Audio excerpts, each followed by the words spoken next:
but I've studied mental health in the High Institute of Public Health, معهد العلم الصحة العامة, and I'm now a candidate for a master's degree in public health and family health. Okay. Okay. First thing I'd like to tell you what I did this morning when I woke up. The alarm clock rang. Okay. I reached out for my mobile phone. I grabbed it. I looked at the clock. My mind processed that it's time to wake up, so I turned off the alarm and I woke up and had my quick cup of coffee, which was hot by the way, and I came here quickly for this lecture. Okay, all of this that happened this morning, any part of this can be done without a functioning and integrating nervous system. So it's important to study nervous system in order to know how my mind processes signals. Here the signals were auditory. I heard the alarm clock. My mind was aroused by the alarm clock. It sent signals, other signals, motor signals to my arm to grab the mobile phone. It sent signals to my eyes to look at the clock. It interpreted that the clock, it's time to get up, and I woke up, right?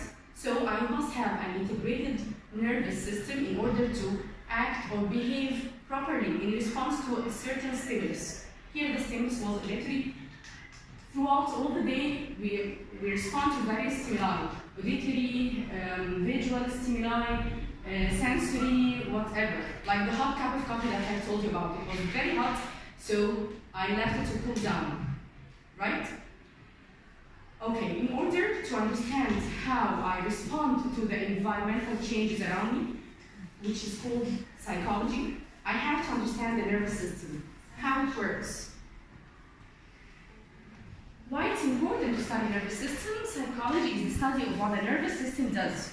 Nervous system produced by our genes interacts with the environment to produce behaviors, produce thoughts, emotions, memories, intelligence, capabilities, and whatever. So, we learn how to identify parts of the nervous system and describe the functions of each part of our nervous system. The basic structure of the nervous system.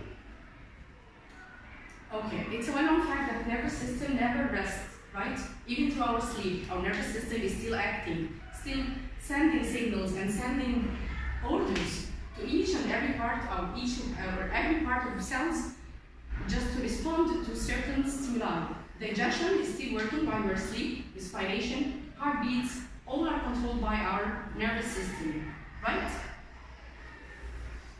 Structurally, the nervous system is composed of two parts. The central nervous system, the CNS, which is composed of our brain and spinal cords, and the peripheral nervous systems. The word periphery means what?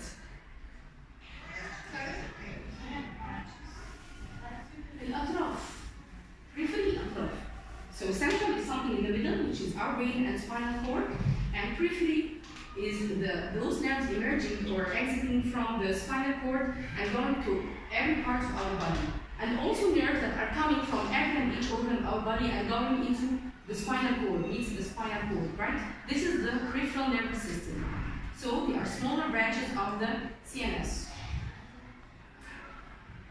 The nerves of peripheral nervous system conduct information, as we said, from the body organs to the CNS and take information back to the organs. Like what I said, when I heard the alarm clock, signals passed from the peripheral nervous system to the spinal cord and brain, which is the central nervous system. Then the central nervous system processed what's going to be done and send signals or send orders through the peripheral nervous system to other organs to take action. These nerves branch out from the spinal column.